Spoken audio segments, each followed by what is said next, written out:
Baik. Waktu kita sampai jam berapa? Jam 2 ya. Jam 2.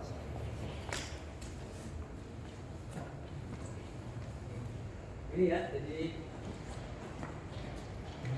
kebanyakan dari kita itu tidak diajari bagaimana mengelola uang sejak kecil. Kita hanya diajari cara mencari uang. Sejak kecil itu kita TK, kamu mau jadi apa? Dokter, jadi pengacara, jadi bla bla bla ya. Ini caranya dapat uang. Sejak kecil itu ditanam begitu. Bahkan mungkin tidak perlu sampai perguruan tinggi itu belum ada ya tentang mengelola keuangan atau manajemen keuangan, manajemen cash flow. Belum ada. Padahal ini ilmu yang sangat penting. Menurut Robert Kiyosaki itu ilmu yang fundamental. Orang sukses dalam segala bidang. Bahkan dari orang biasa menjadi orang luar biasa, dari kuadran kiri ke kuadran kanan ya. Nanti saya jelaskan bagaimana itu. Itu kata kunci yang pertama yang harus difahami adalah ilmu keuangan. Saya pun juga begitu. Saya bisnis belasan tahun ya, naik turun, profit, bangkrut, banyak utangnya dulu. Ternyata faktornya keuangannya, manajemen keuangannya itu yang kemudian saya lemah. Saya setelah belajar manajemen keuangan, alhamdulillah dari 2019 grafiknya terus naik sampai sekarang. Jadi ilmu ini sangat penting. Mumpung kalian nemu baru sekarang tahu apa usia ini tahu gitu ya. Saya telat, saya baru tahu tuh usia 35 tahun. Setelah naik turun gitu ya, secara macam-macam baru umur 35 saya baru tahu. Kalian nanti umur berapa? 20-an. 21 sampai berapa? 24 ya, sekitar 20 24 ya. 20 25 ya mungkin ya, range-nya ya. Ada yang 20 tahun? 40. Kalau belum bisa SMA ya.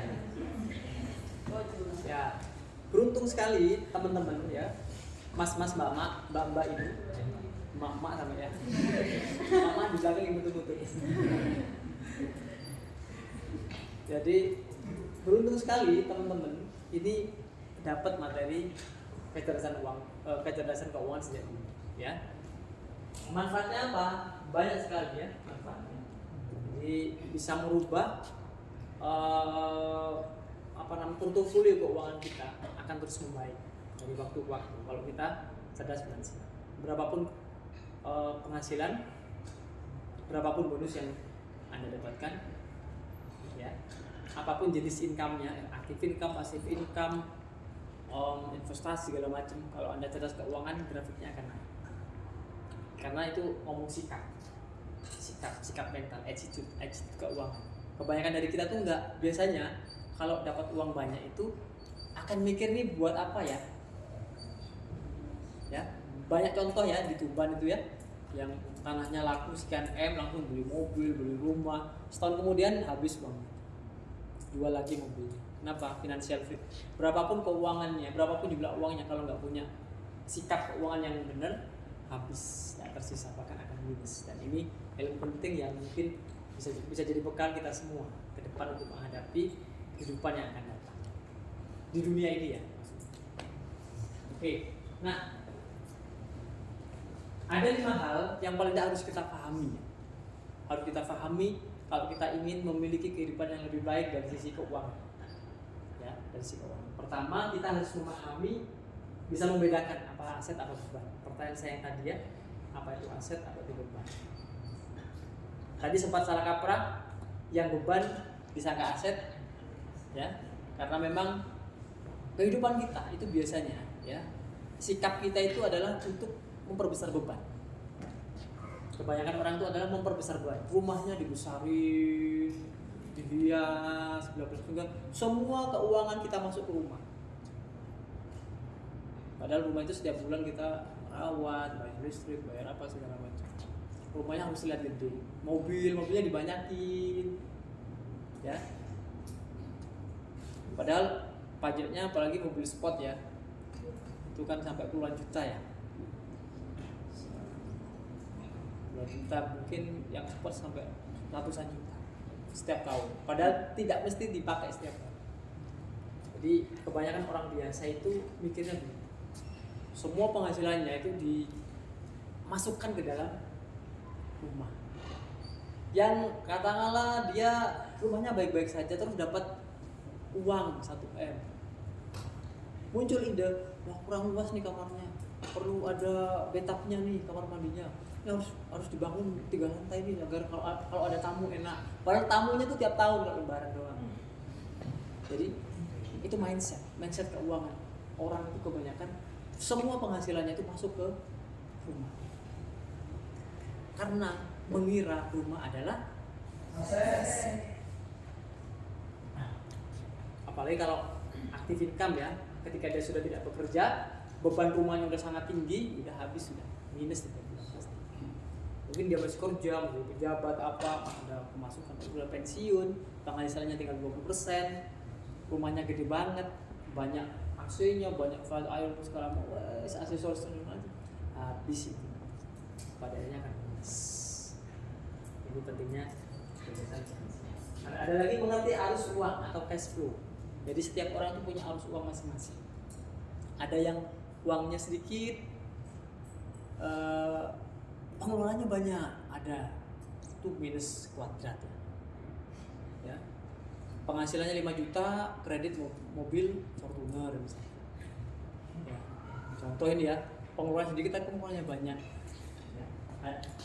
Ada yang penghasilannya banyak, ya penghasilannya banyak banget, tapi tiap bulan habis buat kebutuhan lah, habis buat mobil lah, habis pesta-pesta lah, buat bangun rumah habis. Ada yang begitu. Makanya saya katakan tadi, dipikirkan sendiri apakah Anda masuk dalam keluarga kaya apa tidak, itu dipikirkan sendiri nanti dari sini ya. Ada yang dia penghasilannya biasa-biasa saja, tapi diberikan hal yang menghasilkan, akhirnya dia tumbuh, perlahan tumbuh. Hidupnya sederhana, kemana-mana pakai motor, dia hidup sesuai dengan dompetnya. Kebanyakan orang itu hidup di atas isi dompetnya, biar kelihatan keren, ya enggak? Kebanyakan dulu ini, ya. Sehingga ada persepsi orang kaya itu pelit. Nah, itu biasanya karena ada kasus, ada orang yang pinjam uang ke yang dianggap orang kaya di kampung, tidak dikasih, dianggapnya pelit. Padahal memang lagi nggak punya uang, memang terlihat kaya tapi bukan orang kaya, nggak punya uang dia. Rumahnya terlihat besar, punya mobil, tapi ketika dia ngomong nggak punya uang, bukan pelit, nggak punya beneran. Jadi salah mendefinikan orang kaya. Ini yang saya maksud ya tadi ya. Kemudian mengetahui cara menggunakan uang. Nah, ini nanti manajemen cash flow bagaimana sih agar kehidupan kita secara keuangan menjadi lebih baik ke depannya, bukan menjadi tambah minus, tambah dewasa, tambah umur, karirnya mungkin yang pegawai mungkin semakin naik, kualitas hidupnya semakin naik. Ya. Seorang mau bisnis pengennya profit tapi kok terus minus, berarti ada yang salah dengan manajemen cash flow. Mengetahui cara, kemudian mengetahui penghasilan aktif dan pasif. Nah ini pada akhirnya penghasilan yang akan bertahan lama itu adalah penghasilan pasif. Ya. Penghasilan aktif itu oke lah untuk awal-awal kita membangun ekonomi kita. Oke, kita kerja, kita dapat uang, tapi nanti harus ada manajemen bagaimana uang ini nantinya bisa menjadi aset kita. Ya, aset itu apa sih? Aset itu sederhana, sumber uang. Dia menjadi sumber uang kita. Setiap bulan menghasilkan. Makanya saya katakan rumah yang ditempati itu adalah beban. Mobil yang dipakai itu adalah beban. Dari sini paham ya? Rumah yang dikontrakkan adalah aset. Kenapa? Kita dapat uang. Punya kontrakan, punya kos-kosan adalah aset. Ya, kalau punya uang buat kos-kosan ya. Jangan buat beli mobil, buat kos-kosan aja. Ini contoh-contoh bagaimana sikap keuangan kita. Ya. Kuncinya apa? Sikap itu harus dibangun dari kerendahan hati, kesederhanaan, mau menunda kenyamanan. Hidup di bawah isi dompetnya. Dia penghasilan 100 juta, dia tetap gaya hidupnya kayak orang punya penghasilan 10 juta. Coba lihat pengusaha-pengusaha yang benar-benar kaya itu. Coba perhatikan gaya hidup orang yang benar-benar kaya ya, bukan flexing ya, bukan terlihat kaya ya. Coba sederhana banget itu. Ya kan? Jadi semakin kaya orang itu, dia karena memang sudah sikapnya secara keuangan udah benar. Jadi berapapun uangnya nggak pengaruh ke sikapnya. Beda kalau orang OKB, orang kaya baru, biasanya berubah ya. Yang bisa ngomong Jawa ngomong bahasa Indonesia. Ada kan gitu ya? Ada lah, pasti ada kayak gitu tuh. Ada. Itu biasanya karena sikapnya nggak benar. Sikap seorang yang orang kaya itu very humble, sangat rendah hati. Benar-benar tahu di sini kayak dan miskin ini tadi saya sampaikan tadi ada yang salah juga ya, apa itu kaya atau miskin, disangkanya orang miskin itu orang yang hidup sederhana, bajunya biasa-biasa saja, tidak orang miskin. Belum tentu. Disangkanya orang kaya itu rumahnya gede, mobilnya banyak, belum tentu juga. Karena yang dalam ilmu keuangan yang menentukan kaya miskin itu bukanlah bagaimana dia terlihat, bukanlah berapa banyak uangnya, ya, tapi cash flow-nya bagaimana. Cash flow itu apa? Uang yang masuk dari mana, uang yang keluar untuk apa? Di situ kalau dari ilmu keuangannya. Ingat ya, di dalam ilmu keuangan itu kita bicara keuangan. Jadi ada 4 hal yang sakral yang orang tuh kalau berbeda tuh biasanya taringnya akan muncul. Dalam politik, jadi pertama politik, kalau itu sudah beda pilihan, apapun itu udah, aku Anies, aku Prabowo, udah sudah. Aku siapa? Ganjar. Dalam hal politik itu 4 hal yang tidak boleh dibicarakan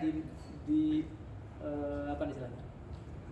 Kalau di buku People Skill itu nggak boleh dibicarakan di meja makan. Politik pertama, kemudian agama, keyakinan ya, kepercayaan. Kamu mazhab Syiah, kamu mazhab Sunni, mazhab apa itu ya? Yang Islam, orang Islam atau Kristen itu sakral, nggak boleh dibicarakan kalau udah beda pendapat. Kemudian apalagi seks juga ya, yang suka sesama jenis, yang suka lawan jenis, itu hal yang nggak bisa didiskusikan. Kemudian keuangan juga. Nah, makanya sebelum saya kupas ini, mohon kita ada di satu frekuensi ngomong keuangan. Ngomong keuangan ditinjau dari sisi keuangan, bukan dilihat dari sisi politik, bukan dilihat dari sisi agama, bukan dilihat dari sisi apa ya. Kita pure ngomong keuangan. Karena definisi nanti kaya miskin kalau menurut agama nanti akan berbeda lagi ya. Pokoknya bersyukur orang kaya, jadi kaya itu kaya hati, jadi gitu kan arahnya kan. Nah, kita tidak bicara itu ya teman-teman ya. Jadi kita open mind, buka tempurung otak kita open minded, menerima, kosongkan gelas ya. Karena gelas yang penuh tidak akan bisa dimasuki oleh air. Jadi kita kosongkan gelas. Orang-orang yang punya attitude sukses itu dia akan terbuka untuk mendapatkan hal yang baru. Oke, kita mulai. Nah, ini peraturan pertama ya, bisa membedakan harta kita itu aset atau beban. Aset dan beban, ini tadi ya.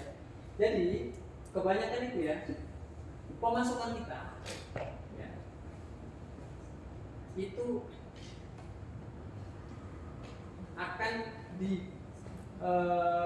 akan akan keluar menjadi beban.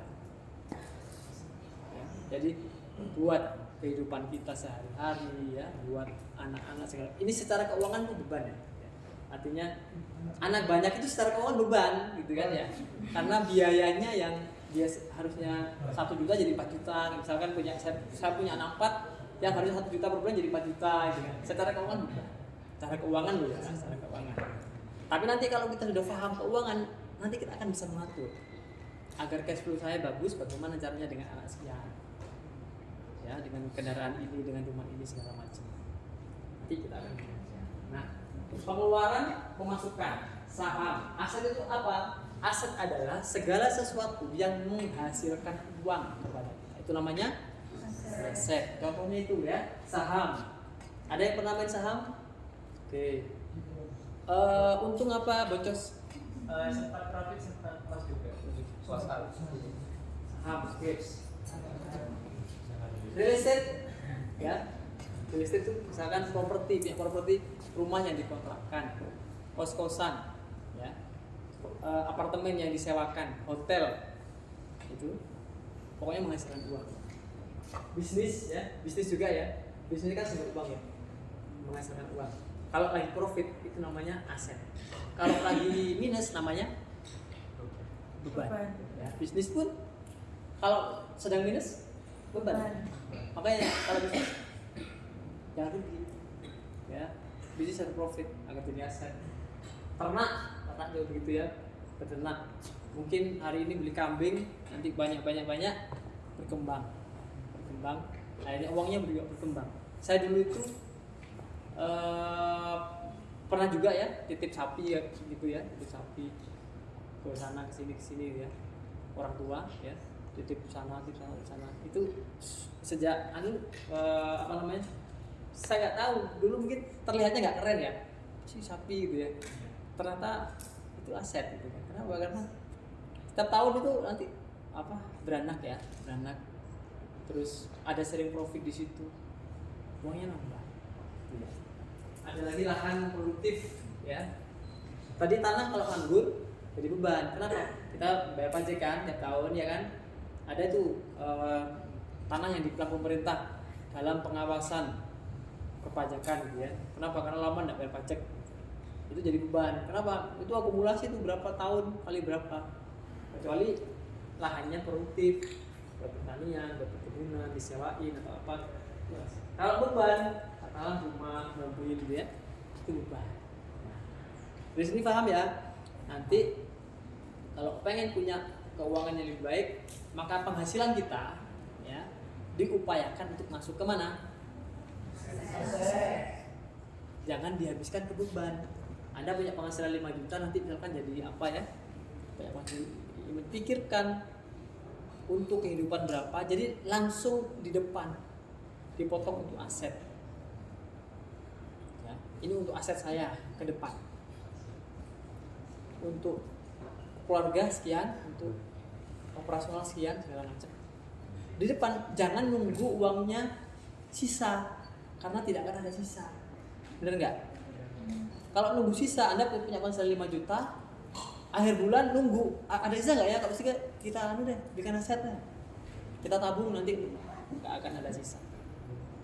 Kenapa? Karena itu sikap itu harus dimulai dari hal yang paling kecil, habit. Ya, apa yang tindakan yang diulang-ulang akan menjadi kebiasaan. Karena kita belum punya habit, belum punya kebiasaan. Kebiasaannya apa?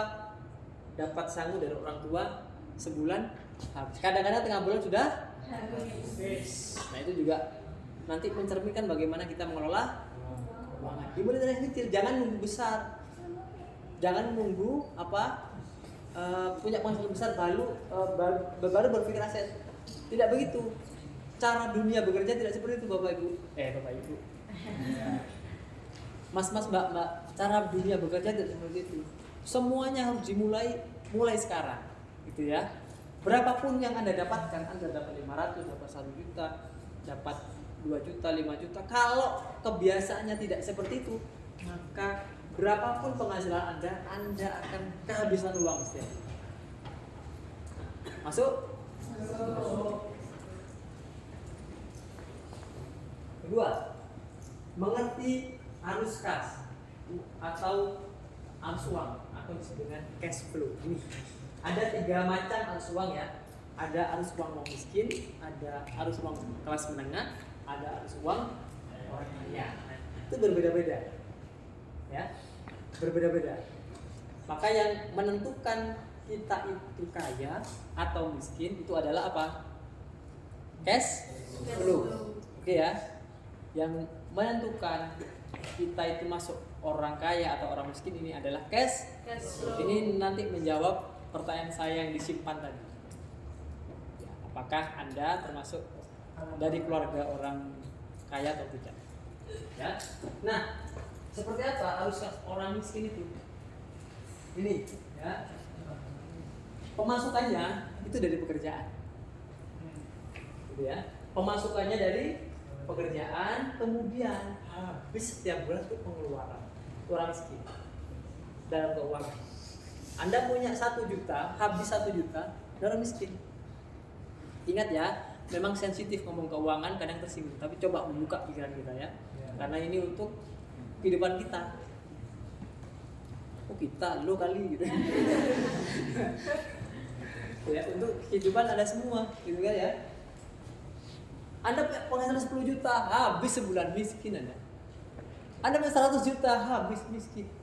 Dari sisi keuangan ya. Jadi bukan ditentukan oleh berapa banyak penghasilan kita, tapi bagaimana uang itu keluar, bagaimana uang itu didapatkan. Itu yang menentukan kita menjadi orang kaya, menjadi kelas menengah atau orang miskin.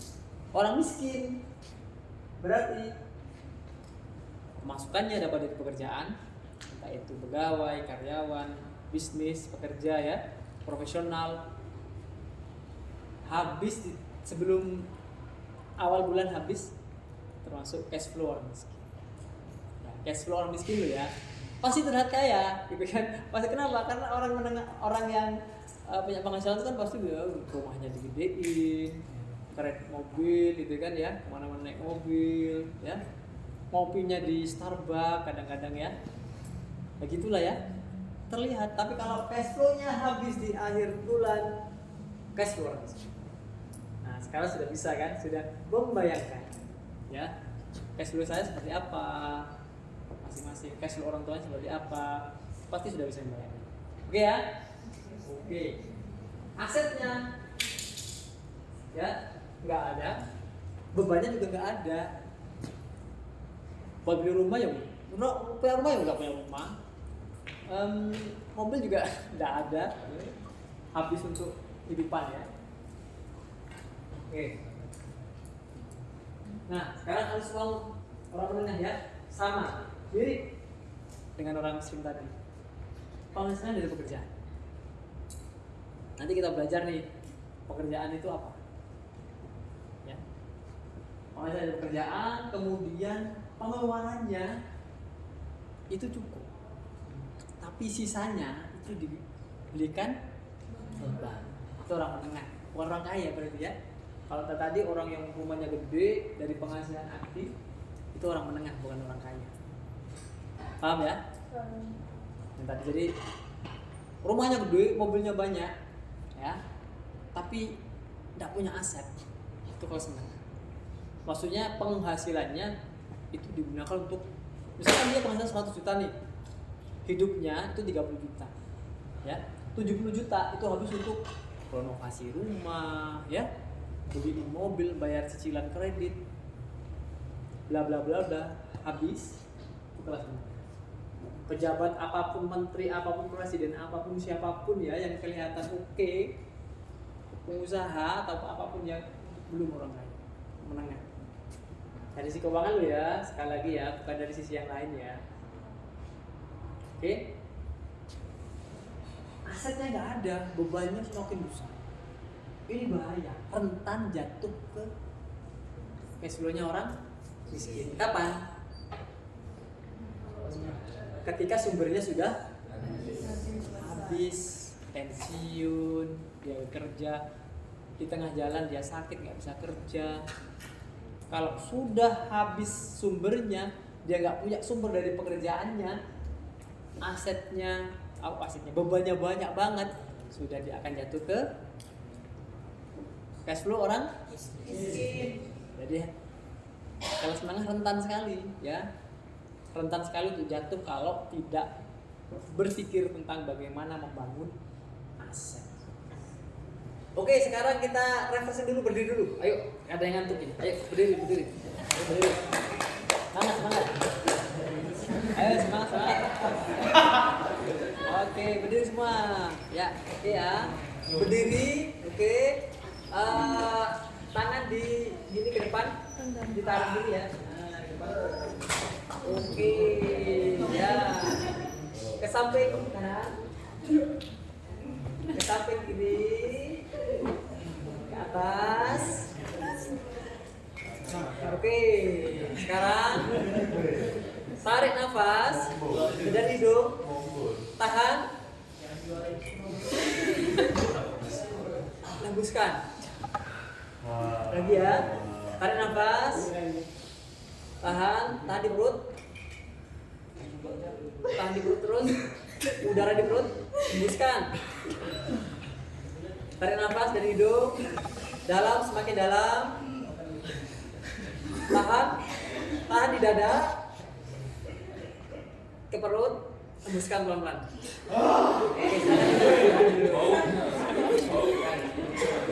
Silakan duduk. Silakan duduk. Boleh. Tepuk tangan.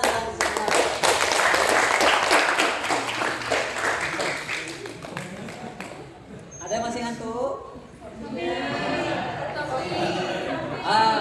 Bukan, kalau ngantuk ke kamar mandi cuci muka. Oke ya. Kita lanjut ya. Oke, jadi begini. Semua pengeluarannya itu jadi beban, tidak menjadi aset. Sehingga apa? Semakin lama bebannya semakin gede banget. Mobilnya 1 jadi 2, jadi 3, jadi 4, jadi 5. Pajaknya tiap akhir tahun, pajaknya segini ya. Semakin lama akan semakin minus. Orang yang model begini, penghasilannya dari active income, entah itu pejabat, entah itu menteri, entah itu bisnis apapun segala macam, kalau gaya keuangan seperti ini, akhirnya akan jatuh. Bisa jadi nanti ketika jatuh, rumahnya dijual, mobilnya dijual, tapi habis juga nanti. Kenapa? Karena sikap keuangan mentalnya sudah mental seperti itu. Mentalnya mental kelas menengah. Habis. Nah, kebanyakan kita itu Bapak Ibu. Bapak Ibu ya. Mohon maaf, saya bisa ngisi trainingnya Bapak Ibu. Ya, Mbak, Mas ya. Kebanyakan dari kita itu, kenapa saya bilang menengah ke bawah? Karena sikap mental keuangannya masih di cash flow miskin dan cash flow. Maka mengapa jumlah orang kaya itu sangat kecil ya, sangat kecil. Top of pyramid itu sangat kecil. 350 orang super kaya di dunia itu hartanya sama dengan 3 miliar orang di dunia. Coba bayangin, 35 orang super kaya, yaitu Jeff Bezos, Bill Gates, Mark Zuckerberg, Elon Musk, kalau macam itu ya. Itu hartanya dikumpulin 35 orang itu sama dengan hartanya seluruh dunia. Kenapa? Kira-kira kenapa? Sama-sama diberi potensi yang sama oleh yang pencipta kan? Kenapa mereka bisa seperti itu? Salah satunya adalah manajemen keuangan. Ada faktor lain dong tentu, tapi kita sekarang ngomong keuangan. Ini fundamental kehidupan kita, ya. Paham ya? Menengah. Sekarang apa sih orang kaya ini? Nah ini yang orang kaya itu begini Bapak Ibu. Ya. Gitu ya. Pemasukannya itu dari aset. Orang kaya. Income-nya dari aset. Ya. Kemudian ya, dia membeli bebannya itu dengan aset. Jadi orang yang hari ini, orang-orang kaya itu awalnya yang dulu berjuang dari bawah, itu pada awalnya orang biasa. Dia punya penghasilan biasa, mungkin bekerja, ya, tumbuh berkembang buka bisnis, tapi dia menyisihkan waktu, pikiran dan uangnya untuk membangun aset. Jadi bukan hanya bekerja mencari uang, tapi juga bekerja membangun aset. Itu mindsetnya. Orang kaya tidak selamanya akan bekerja demi uang, bukan bekerja mencari uang, tapi dia akan bekerja untuk membangun aset. Karena aset itulah nanti yang akan memberikan penghasilan sangat banyak, sustainable dalam jangka waktu panjang. Bahkan ketika dia tidur, penghasilannya akan masuk ke dalam rekening. Ini perbedaannya orang kaya, orang menengah dan orang miskin. Ya. Jadi awalnya dia akan menunda, namanya menunda kenyamanan. Berat Bapak Ibu, Mbak, Mas. Ya.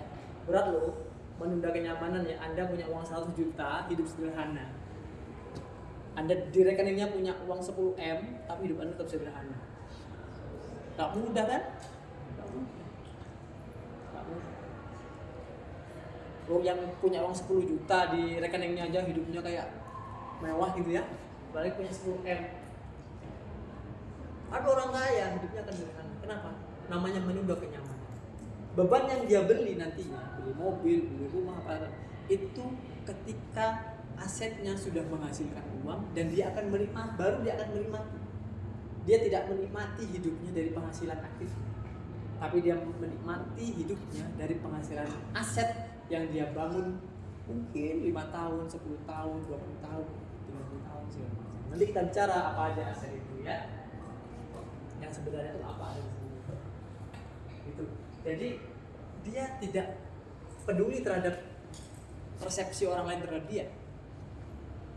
Nggak ngurus ya. Kamu mau bilang saya pelit, kamu mau bilang saya orang nggak punya, kamu mau bilang saya orang kaya, nggak ngurus dia. Inilah mindsetnya orang kaya. Dan mudah-mudahan teman-teman semua nanti jadi orang kaya. Amin. Ya.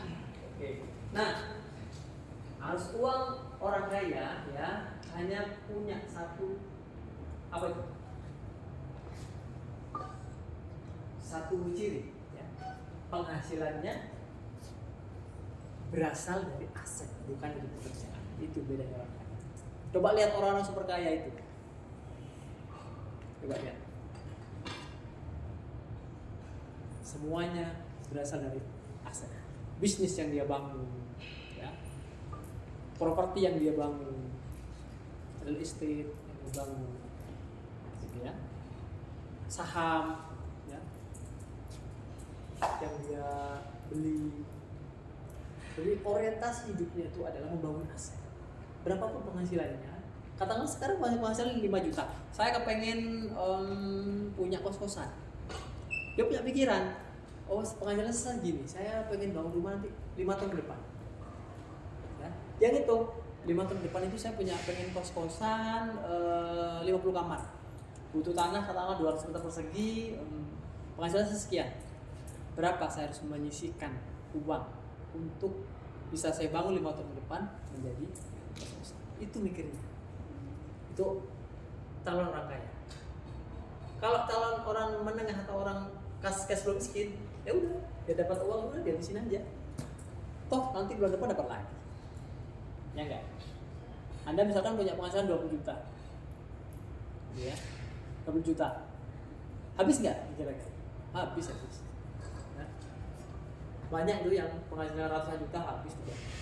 Bagian yang 20 juta. Ada aja ide untuk mengeluarkan uang tuh ada aja. Gitu ya. Jadi ide kreatif jadinya. Ada uang nih, wah kayaknya bagus sekali ya liburan ke sana ya, ayo kita ke sana ya. Jadi muncul ide-ide kreatif untuk menghabiskan uang itu. Kenapa? Karena mindset keuangannya adalah mindset bukan cash flow orang kaya. Dan cash flow orang kaya gratis mulai sekarang. Sisihkan uangnya berapapun itu untuk membangun aset. Karena kita tidak selamanya bisa bekerja, benar nggak? Ada nggak yang di sini bisa bekerja seumur hidup? Ada ya, mungkin ada yang usia pensiun berhenti bekerja, ada yang kecelakaan tengah jalan tidak bisa kerja pensiun dini, ada yang kemudian tengah jalan sakit karena gaya hidupnya tidak bagus, rokok, minuman, misalkan ya, sampai ada stroke, ada segala macam, suka tidur malam, gaya hidupnya seperti itu, ya. Di tengah perjalanan penghasilannya berhenti dong. Kalau berhenti, sudah berhenti penghasilannya. Akhirnya apa? Menggantungkan diri pada orang tua, kayak anak, kayak segala macam. Nah, mindset yang harus kita bangun adalah kita jangan habiskan waktu Anda untuk bekerja mencari uang, tapi sisihkan waktu Anda untuk bekerja membangun aset. Gitu. Kalau mindset kita aset, maka kehidupan ekonomi kita akan terus membaik, dan grafiknya akan terus naik. Nah, ini kebanyakan kehidupan umumnya kita ya. Pencarian impian keuangan berubah menjadi mimpi buruk keuangan. Ya, hidupnya kayak di treadmill ya. Di treadmill ya. Kayak berjalan tapi di tempat tidak bergerak, kayak bekerja keras ya, kayak banyak uangnya, kayak orang kaya, tapi kemudian dia ada di tempat yang sama. seperti dia memulai. Gitu ya. Apa itu? Kebanyakan orang yang bekerja, kemudian naik karirnya jadi apa, jadi pejabat apa, pemasukannya tinggi, gitu kan? Kemudian pengeluarannya tinggi juga, mengikuti gaya hidup lifestyle kan, ya kan? Anda kalau udah punya penghasilan 100 juta, teman-teman Anda juga orang kaya seperti itu. Kalau ibu-ibu mungkin sosialis kaya, kumpulannya Ashanti gitu ya, siapa gitu, artis-artis ya, begitu. Sudah ada nyaman. Kalau Anda sudah punya uang 10 miliar di rekening Anda, gak nyaman. Kumpul sama orang yang punya tabungan 10 juta udah gak nyaman. Circle-nya udah beda. Gak nyaman. Ya, ya mungkin sesekali ketemu tapi sudah gak nyaman udah beda.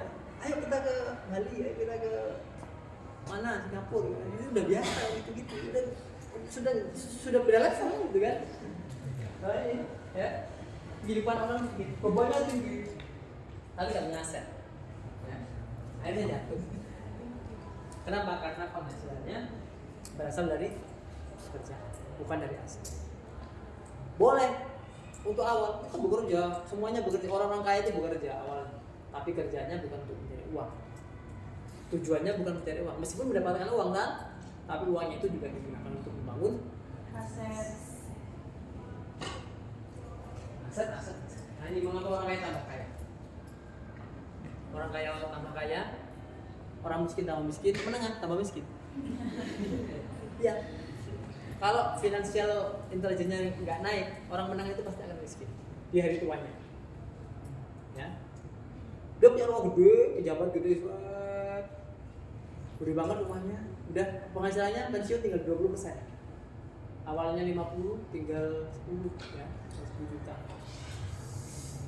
Awalnya 100 tinggal 10 juta, tinggal 20%-an pensiunan. Ada yang tinggal 5 juta yang itu nggak cukup ya buat merawat rumah, listriknya aja jutaan. Rumah gede itu ya, tak kasih tahu ya, listriknya itu juta. Buat bayar listrik aja 5 jutaan itu. Jadi untuk bayar listrik aja 5 juta. Pensiun. Nah yang lain, gaya hidupnya bagaimana? Ya. Belum lagi kemudian penilaian orang terhadap dirinya. Yang biasanya dinilai orang, wah itu sering mengadakan acara makan-makan, sekarang sudah nggak ada itu. Mempedulikan persepsi orang terhadap dirinya, itu yang paling benar. Ini treadmill aja, ya. Asetnya, mengapa orang yang tambah kaya? Pemasukannya itu adalah dari aset, dan aset itu setiap tahun itu naik, ya. Kemudian pengeluarannya rendah, bebannya rendah. Jadi beban pengeluarannya itu jauh di bawah penghasilan. Kurang. Tapi penghasilannya akan terus naik. Ya, akan terus naik dan makanya yang kaya semakin kaya, yang miskin semakin miskin. Salah satunya faktornya adalah kecerdasan. Ada yang membuat perkiraan ya. Jadi kalau harta di dunia ini dibagi rata, kan komunis kan katanya sama rata, sama rasa gitu kan ya. Harta sedunia ini misalkan uangnya Elon Musk, Mark Zuckerberg, semuanya dikumpulin semua itu, dibagiin semua orang. Itu katanya rata-rata dapat 2 miliar rata-rata per orang dapat 2 miliar. Itu rata sudah. Uangnya yang ribuan triliun itu dibagikan jadi 2M. Anda dapat bagian 2M. 1 tahun kemudian kembali lagi nanti. Kembali lagi, uang itu akan kembali lagi ke. Kenapa? Karena orang yang menengah ke bawah mikirnya bagaimana mengeluarkan uang ini. Paham ya? Orang kaya bagaimana melipat gandakan uang? Itu mindset. Jadi nggak bisa, kita mau dibuat rata semua nggak bisa. Average itu memang kita tidak diciptakan untuk dari orang sukses. Survival, kita survive kan, orang tua kita survive, membesarkan kita. Anda semua, saya sukses kan? Itu survival semua. Sukses itu adalah by design. Ada pola sukses dalam keuangan. Salah satunya adalah manajemen keuangan. Ini kelompok ketiga nih, tipe orang dalam menggunakan uang. Ini untuk memahami ya. Mengetahui cara menggunakan uang. Ada tipe peminjam, penabung, investor. Nah, ntar kita raba-raba sendiri diri kita ya. Kita di mana? Tipe peminjam menggunakan uang yang belum dia dapat. Jadi dia sebenarnya belum bisa beli mobil, gitu ya. Tapi udah pengen punya mobil. Atau dia belum bisa beli rumah, tapi sudah pengen beli. Sehingga apa? Dia membeli sesuatu yang sebenarnya dia belum mampu untuk beli. Banyak nggak orang seperti ini?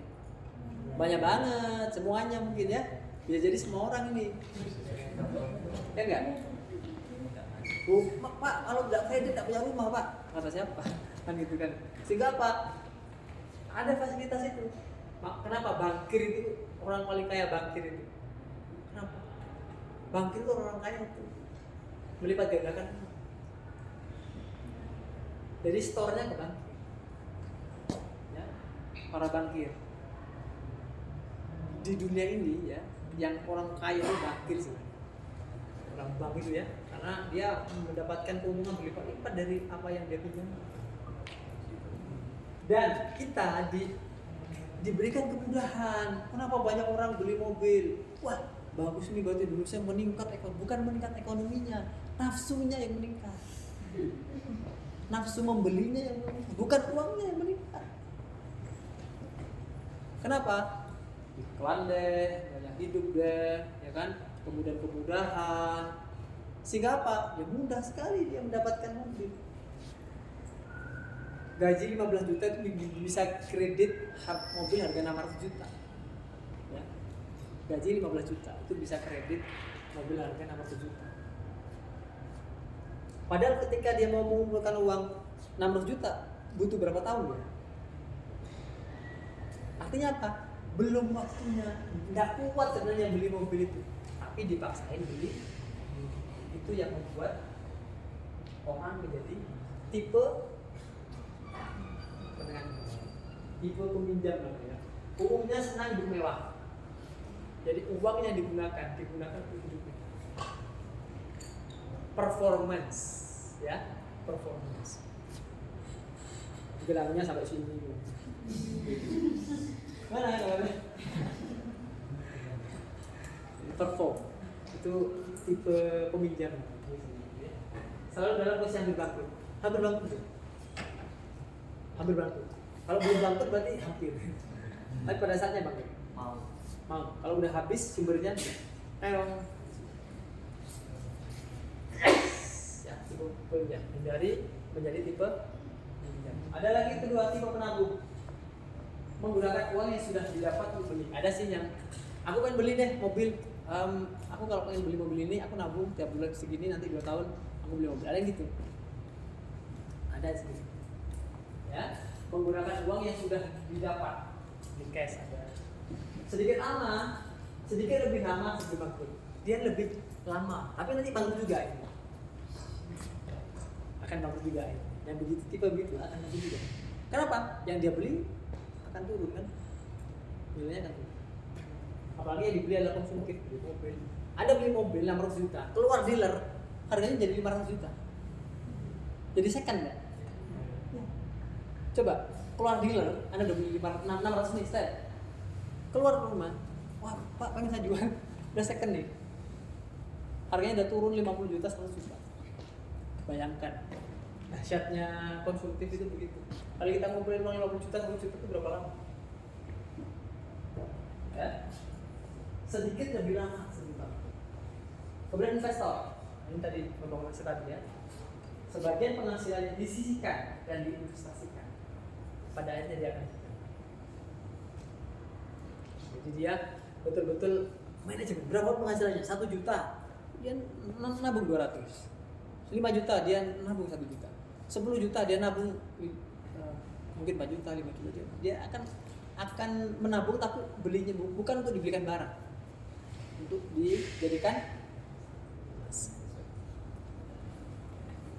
cara-cara, dan harus dimulai hal yang kecil. Jadi mulailah, mungkin teman-teman masih dapat passive income dari orang tua ya.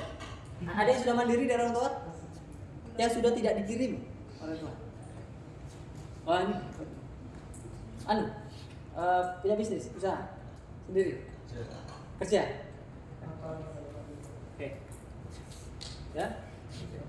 Jadi sesuatu yang besar itu dimulai dari sesuatu yang kecil. Nggak ada tiba-tiba jadi gede.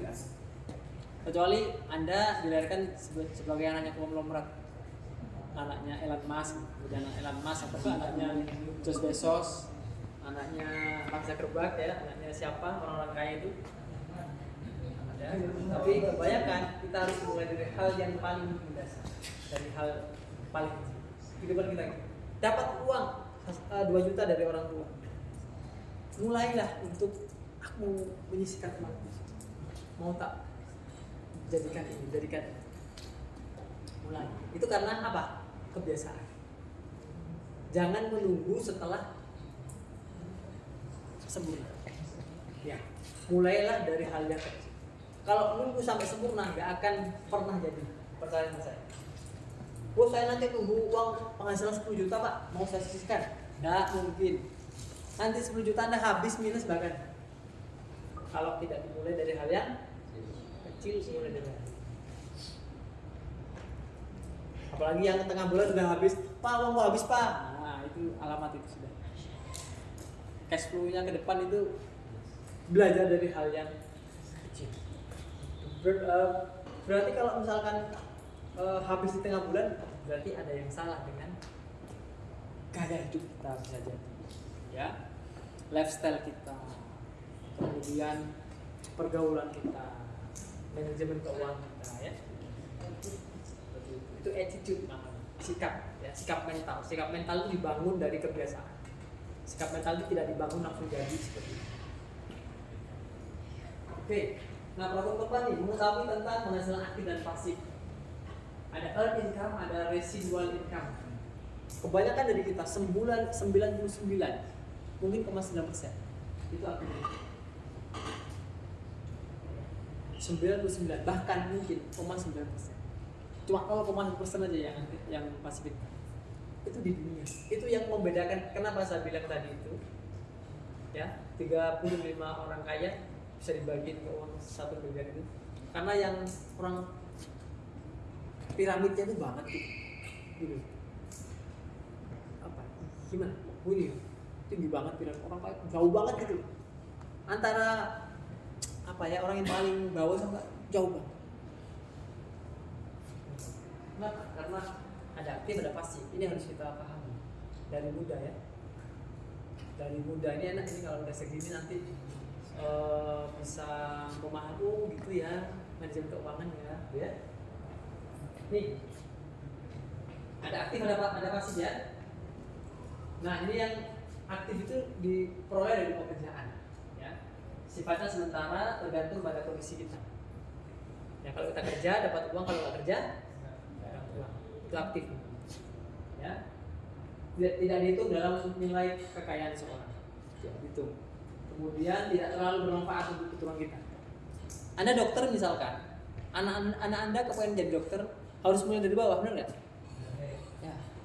Anda dokter ternama, terkenal, pengen anak Anda seperti Anda, harus memulai dari awal. Ya, ini pekerjaan profesional, pegawai, karyawan, itu atau self-employed itu kerja sendiri, bisnis, buka konter HP, jaga sendiri, servis sendiri, itu self-employed. Itu dari sini, ya. Tergantung diri sendiri, ya. Dan umumnya pada tidak ada sistem. Sistemnya ya kita, Anda, saya, atau kalian semua. Kita yang menjalankan. Anda punya toko retail, ya, punya retail, pulaan dewe, dijogo-jogo dewe, hadirnya di bebek dewe, itu namanya self-employed. Sayangnya, kata Robin T. Kiyosaki itu disebut dengan uang yang salah. Jangan tersinggung ya. Ini sudah ada disclaimer tadi ya. uang yang salah. Jadi passive income ini menurut keuangan itu uang yang salah. Kenapa? Karena akan segera berhenti ketika kita tidak bisa bekerja lagi. Kalau kerja dapat uang, nggak kerja nggak. Anda punya UPU misalkan, kalau Anda garap dewi ya. Kalau Anda kerja jagain dapat uang. Kalau Anda tutup ya dapat uang. Anda tutup 1 tahun udah habis, sudah expired semua tuh. Ya, itu disebut dengan active income. Ada yang namanya passive income. Ini kata Robert Kiyosaki disebut dengan uang yang benar. Meskipun ada beberapa orang yang menyalahpahami, kayak uang hantu, uang tuyul gitu kan. Kak kerja akeh duitnya uang iki kayak gitu ya. Banyak loh sekarang itu anak-anak muda itu ya, yang tiap hari di rumah tapi uangnya banyak. Kerja kurang, rumah turun, rumah tuh duitnya akeh. Banyak loh sekarang yang gitu ya. Cerdas, nggak kerja. Kalau zaman saya dulu, apalagi zaman bapak saya, cita-citanya itu pengen jadi apa? Karyawan BUMN, karyawan perusahaan internasional. Kalau saya ini dulu pengen jadi guru, profesi ya, pengen bekerja di mana. Anak-anak sekarang itu nggak mau, nggak loyal mereka, nggak setia. Anak-anak seperti anda ini jadi tidak setia. Tidak setia pada pekerjaan. Ya, anak-anak Gen Z itu nggak setia pada pekerjaan. Kalau teman-teman saya ada plus minusnya. Kalau sangat itu ada teman saya kerja itu sampai bertahun-tahun. Jadi sukuan, tahu sukuan? Sukuan bertahun-tahun itu.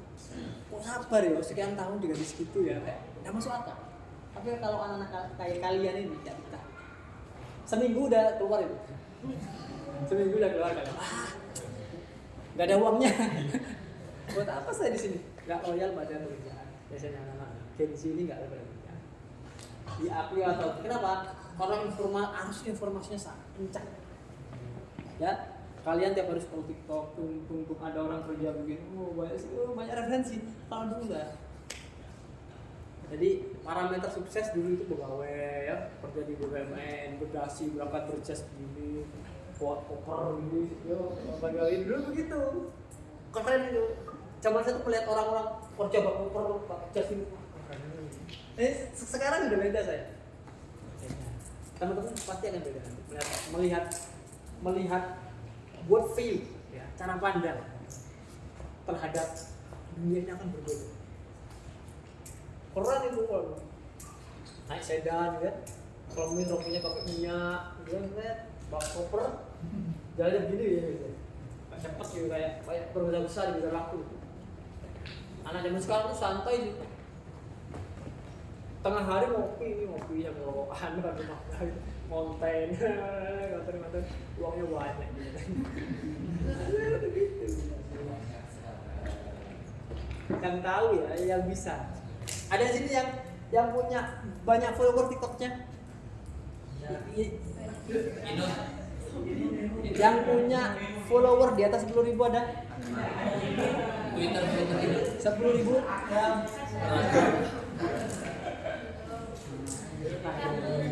Oke, masih ya. Nah, penghasilan pasif disebut dengan reserve income ya, penghasilan berasal dari aset. Sifatnya permanen, tidak tergantung pada kita. Jadi kita tidur, kita liburan, kita menghilang dari peredaran, uangnya tetap masuk ke dalam rekening kita. Itu namanya passive income. Anda mau kerja, mau nggak kerja, mau tidur, mau apapun, uangnya akan masuk ke dalam rekening. Enak nggak seperti itu? Jadi bukan waktu yang mengatur kita, tapi kita lah yang menentukan kapan kita bekerja, kapan kita beraktivitas segala macam. Ya, dihitung sebagai aset ya, sangat bermanfaat untuk keturunan kita. Ya, bermanfaat kenapa? Karena aset itu nanti kita nggak ada, kita meninggal, nanti asetnya ke anak-anak kita. Itu aset. Nah, kalau pekerjaan enggak, kita meninggal jadi pejabat, anak kita mau jadi pejabat, tetap proses sekolah dulu, proses dulu dari bawah, jadi pegawai segala macam. Tapi kalau aset anak-anak kita edukasi untuk membangunnya juga menjadi besar. Nah, umumnya melibatkan banyak orang dan punya sistem. ya, Facebook, Amazon, ya, Alibaba, ya, sistem Tokopedia, segala macamnya, Shopee, bisnis sistem semua itu masih kita ya. Nah ini penghasilan aktif dan pasif ya. Jadi kalau penghasilan aktif ya, kerjanya adalah untuk uang, ya. Kalau pasif kerjanya untuk uang. Jadi grafiknya gitu. Kalau aktif ya memang naik jabatan, penghasilan 2 juta, naik 5 juta, mungkin naik 7 juta, naik 10 juta, pensiun, keren, ya. Tapi kalau aset begitu.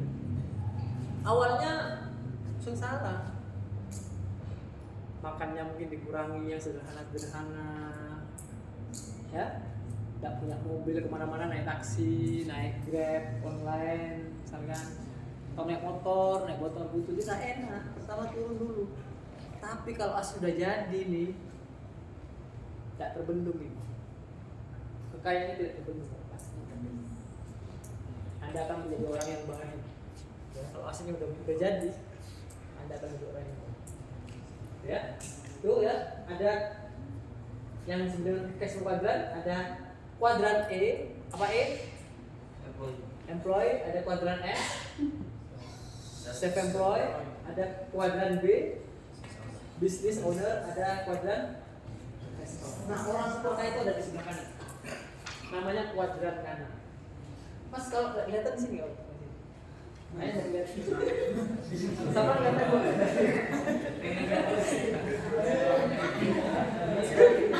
Sama kelihatan nggak? Ini nggak sama. Nah ini sebelah sini kelihatan juga ini ya. Nggak kelihatan kan ya? Gak apa mas, di sini mas. Mas. Ya. Jadi ya ada kuadran kiri ya. Ada kuadran kanan. Ada kuadran employee, ada kuadran self-employed, ada kuadran bisnis, ada kuadran. Ini tidak menggambarkan jelek atau bagus, ya. Tidak menggambarkan, itu pilihan. Paham ya? Ini pilihan. Tidak menggambarkan, oh ini nggak bagus, ini enggak. That's the choice, ya. Ada orang super kaya itu ada di kuadran sana. Jauh banget itu, jauh. Dan lowongannya masih banyak. Lowongannya jadi kuadran bisnis, jadi kuadran ekonomi banyak banget. Orangnya sedikit, tapi uangnya banyak. Kebanyakan dari kita itu milihnya itu di kuadran employee atau self-employed. Orangnya banyak, uangnya sedikit. Ini caranya. Kuadran employee itu orangnya 90%, orangnya 95%, ya. Uangnya itu cuma 5%.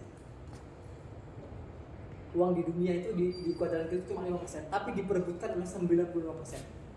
Makanya antrian pensiun, ada pensiun. Kalau sedang rekrutmen itu kan antri gitu ya. Uangnya paling dikit loh di sana. Sekarang sudah tahu loh ya, ada kuadran bisnis tuh. Lowongannya banyak tuh. Orangnya dikit, cuma 5% di dunia.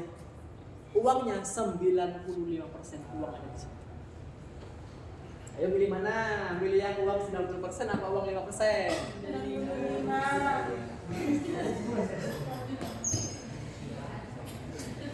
Ya. Jadi kebanyakan dari kita itu memperebutkan uang yang sedikit. Padahal ada tempat uang banyak tuh ada.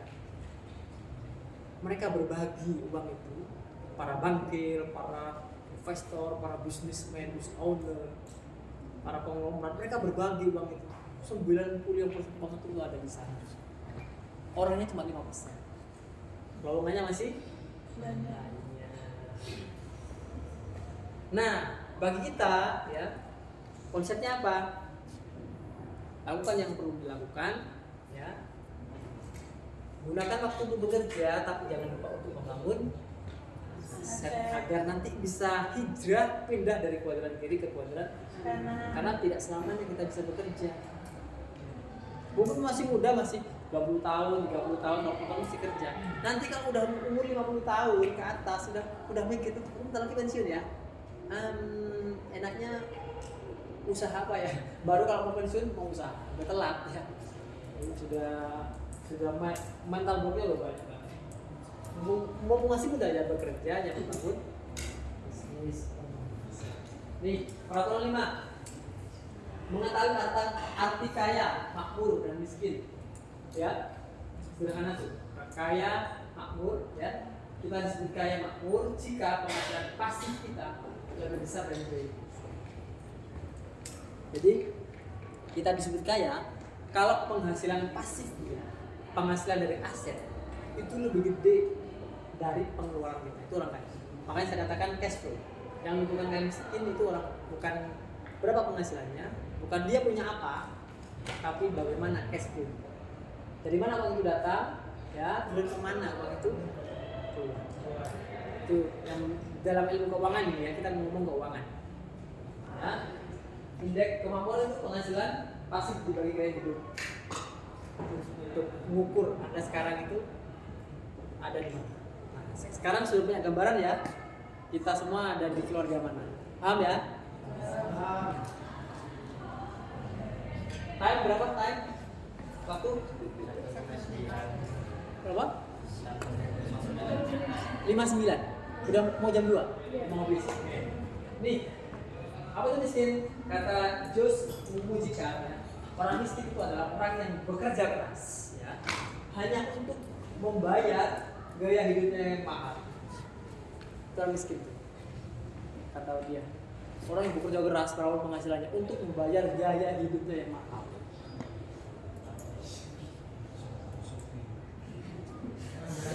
Miskinnya kalian berapa sekarang? Ada skincare sekarang macam-macam ya. Ya, macam-macam ya. Orang itu orang miskin ya. Hati-hati ya. Yang hidup mewah belum tentu kaya. Ingat, mewah dan kaya itu beda loh ya. Yang hidup mewah belum tentu kaya, yang hidup sederhana belum tentu miskin. Maka kita perlu jangan suudon. Itu kayaknya orang miskin deh. Kayaknya orang kaya deh. Nih. Tapi hidup mewah dengan penghasilan aktif pasti miskin. Hidup mewah dengan penghasilan aktif pasti miskin. Ini gimana penerapan keterusannya? Penerapannya kita akan kredit konsumtif. Yang belum kredit ini jangan sampai kredit ya. Itu apalagi konsumtif. Apalagi sekarang pinjol itu bahaya tuh. Kemarin tuh ada data mahasiswa itu termasuk konsumen pinjol ini. Ya, benar ya? Di sini ada. Arahnya. Ya. Jadi hutang itu apapun, sekecil apapun, bunganya itu adalah apa? Beban, benar nggak? Hutang itu sekecil apapun, ukurannya adalah beban yang akan membebani hidup kita, yang akan menjadi habit kita nanti sampai hari tua. Pak, hati-hati. Yang sudah kena pinjol segera dilunasi. Tutup, jangan ambil lagi. Oke? Nah, kemudian pertahankan tingkat kehidupan. Ya. Jangan membeli gaya hidup yang menyesuaikan dengan penghasilan. Penghasilan 5 juta ya hiduplah dengan standar di bawah 5 juta. Penghasilan 10 juta itu tetap segitu. Penghasilan 20 juta. Sebelum Anda punya aset. Kalau sudah punya aset dan menghasilkan baru Anda boleh menikmati gaya hidup. Kalau sudah aset yang memiliki maka gaya hidup itulah yang akan. Jadi penghasilan pasif itu bisa diwariskan ya. Itu kalau di kuadran kiri tadi, anak kita harus memulai dari awal sampai 7 turunan, memulai dari awal. Tapi kalau sudah di kuadran bisnis, di kuadran passive income itu, anak kita akan terus. Coba Bakri, Abu Rizal Bakri, sekarang siapa anaknya? Yang punya aktivis. Ya itu ya. Anak-anaknya akan melanjutkan. Dia tidak perlu memulai lagi seperti bapaknya dulu. Dia tinggal melanjutkan sepenuhnya. Kala, kemudian ada Joshua Kala, ada anaknya siapa lagi? Kenapa? Ada di kuadran bisnis. Bisa diwariskan. Terima kasih. Oke, waktu sudah habis. Terima kasih. Mbak.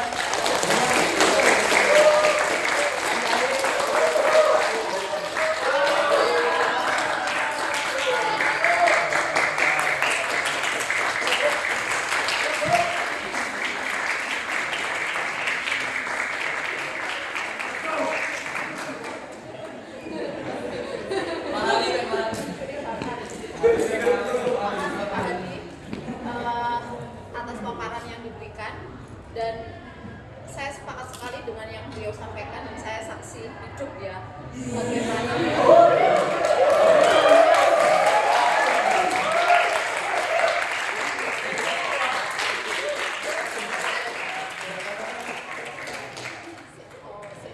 Sana nggak paham sebenarnya sama itu.